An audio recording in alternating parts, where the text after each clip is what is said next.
Yeah, so I'm going to get to the saga, the latest saga regarding the ATV here in just one moment. But first, let me show you some things. We got to go elk hunting down in eastern Kentucky again. It was pretty cool. Check this out. Yeah, that's fine. I'm not leaving mine down there. I keep my gun down there when we see a knock. That's too much suck.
Matches don't go up. Pour 2 cups in here.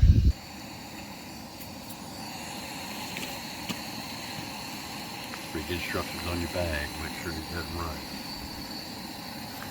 I know that one was. What about yours, Austin?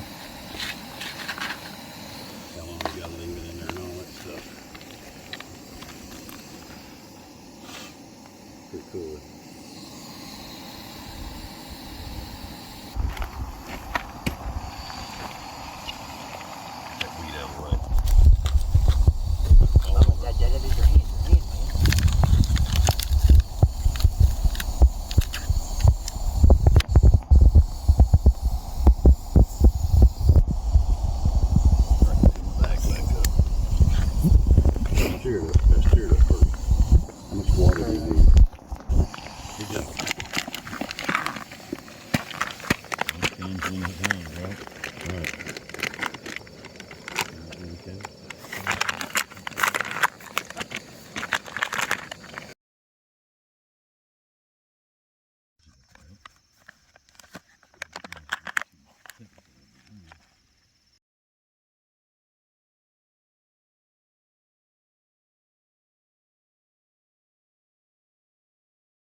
She's getting nervous. Let me get my camera. Hang on. Good grief.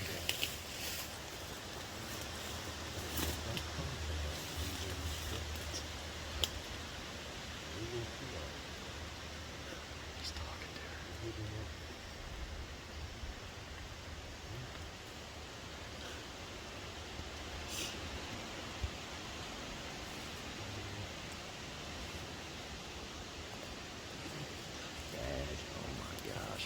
If he gets clubbed, it's a helicopter ride. Dad, chill out. She's gonna chill you out.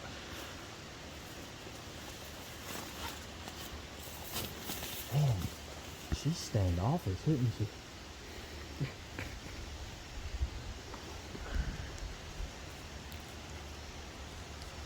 There's no way this acts like I can take.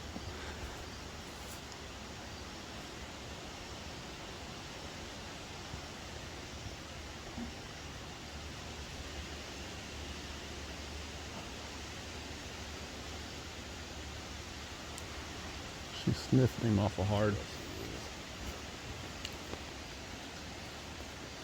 The one time I did that, nothing. Take a selfie with it.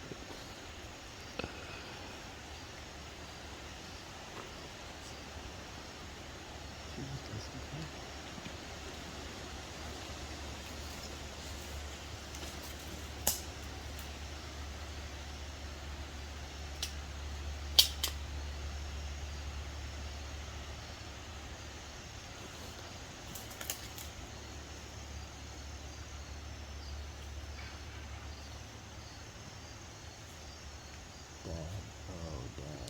getting in the fight post.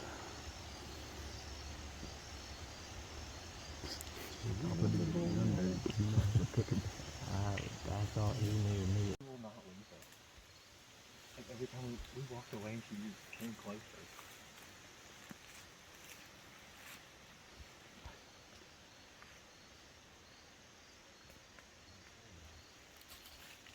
There's a bull bugling down the hillside. I mean, Dad's walking around and she's just looking at the letting pet her, but she doesn't really like it. Like she's like, yeah, there you talking, but like she'll.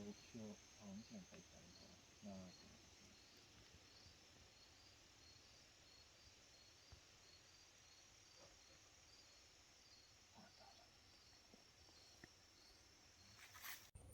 So in other news, we went elk hunting again. My cousin got drawn for a bull elk, and we got to go back to eastern Kentucky and do some more elk hunting. This time around, we did a lot more walking and hiking. They had already been down. Him and his father had been down a couple weeks, 3 weeks prior to the hunt, and they had done some scouting and kind of knew a few areas they wanted to try. And when we went down there for the hunt, we did, like I said, a lot of walking, a lot of hiking. The terrain in eastern Kentucky is really rough, really tough terrain down there, but it was a good time. We did see a cow. It was funny, when we had one of these cow elks that it was almost like it was tame or something. It just came right up to us. Was very curious.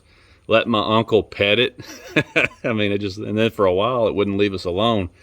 Had never seen that before, but unfortunately, she didn't have any bulls running around with her, so it didn't do us any good. And we eventually had to shoo her away to get her to leave us alone so we could keep on hunting. But it's a tough thing, man, when you're hunting elk in eastern Kentucky. You know, we've been several times amongst, you know, our small circle in our family that goes hunting down there for elk. We've been several times, and it used to not be as tough, but now it is really tough. So if you're planning on elk hunting in eastern Kentucky these days, good luck is all I can say, because we've spent a lot of time and a lot of money scouting and researching and talking to people, talking to locals, talking to Fish and Wildlife. You know, we've spent a lot of time down there hiking around and hunting, and it's just hard to even see. It's hard to even get your eyes on a bull elk down there anymore, much less get a shot at one. But that's how it goes. That's why they call it hunting and not shooting, right? But we did have a good time, though. It's always good to be out in the woods. I always say a bad day in the woods is better than a good day in the office, right? So we did have a good time, and I mean, I didn't get much video of it because we're trying to hunt, but if you guys ever get an opportunity to go down to eastern Kentucky and do some elk hunting, I think you'll have a good time. Even if you don't get to go home with one, you will have a good time. So you should try it out at least once. So we have yet another flat tire. If you saw the video that I did, I don't know, a couple weeks ago, you know, this is one of the things I was talking about. These factory tires on ATVs are absolute garbage. And this is now the 5th one that we have had to do a repair on. Obviously, we haven't repaired it yet, but I'm trying to decide where to go from here. I mean, you know, what I've been doing is I've been taking these down to a local tire shop downtown, and they've been putting inner tubes in them for me. It cost me about $20 to get an inner tube put in the wheel and tire. So usually at that point, they're pretty good to go. Up to this point, I've never had any trouble with a tire that's got an inner tube in it on an ATV. That usually fixes the issue, but this one already has an inner tube in it, and it went flat on us again just the other day. When I look at it up close, I found a couple of little puncture holes here that are probably really hard to see on camera, but yeah, I'm thinking that whatever it was that did this puncture, it had to be a pretty long object, and it had to have gone through far enough to get the inner tube also, and that's why everything went flat on me. So now I'm trying to figure out, you know, where do we go from here? Do I keep putting inner tubes in these things, or do I try to suck it up and invest in some new tires that are 6 or 8 ply, a little bit stronger sidewalls? That's probably the best way to go. The problem is that tires are really expensive these days, And you'd be surprised what tires cost for these ATVs. I mean, you can easily spend as much money on ATV tires as you spend for tires on your car or truck. So I'm trying to avoid having to do that right now because I've just got so many irons in the fire, so to speak. Got a lot of things going on. I really don't want to spend money on tires for an ATV at this point, but what do you do?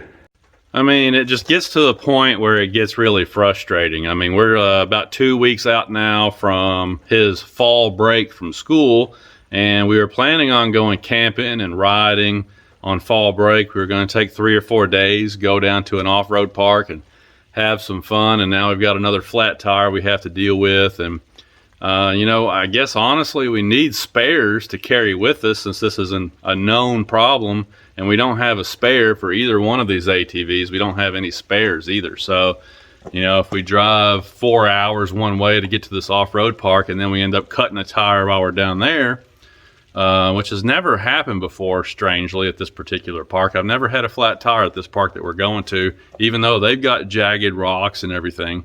Very strange. But anyway, if we get all the way down there and we cut a tire, then what? Then we're 4 hours from home and don't have a spare. So I guess I need to start getting this rectified and figure out what to do with this. Have you guys had ATV tire issues like this before? Have you had a lot of flats?